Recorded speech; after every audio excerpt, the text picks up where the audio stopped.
কি খাবে তুমি? কি আনবো তোমার জন্য? কিছু খাবে না? ও মা, ওকে, তুমি কি, তোমার কি খেতে ইচ্ছা গেছে মেয়েকে বলো? হ্যাঁ কি খাবে মা? হ্যাঁ কি খাবো? হ্যাঁ বল, তুই তো ফুটি পাটালি, বলো বলো, ফুটি পাটালি তো খেলাম। খাবে? পাকা পেঁপে খাবে? খাবে মা পাকা পেঁপে খাবে? তুমি ভালোবাসো তো পাকা পেঁপে, খাবে খাবে?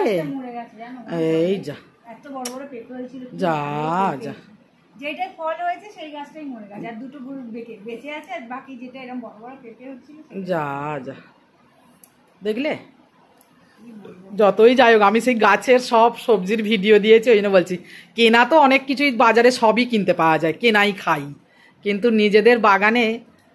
তুমি দিদির বাড়ি গিয়ে দিদির বাড়ি বাগান দেখেছিলে তো মা? দিদির বাগান দেখেছিলে তো? হ্যাঁ, সারাদিন কত বাগানে বলো তো, কত কিছু।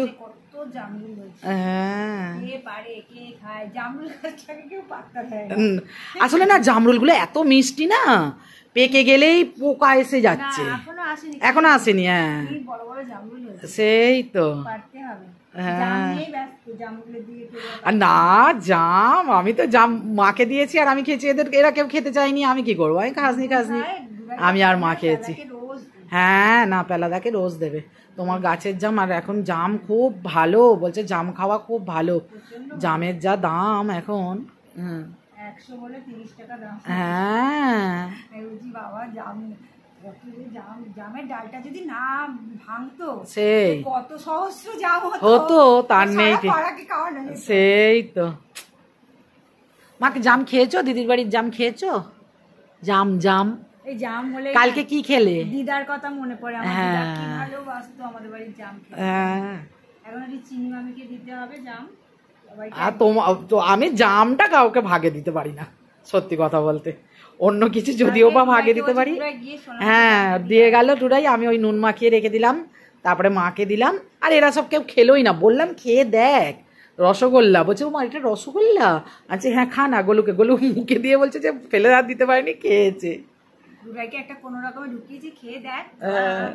ওই তো বলো কত। আমি বলছি কি উপকার, একটা খাওয়া মানেই অনেক উপকার।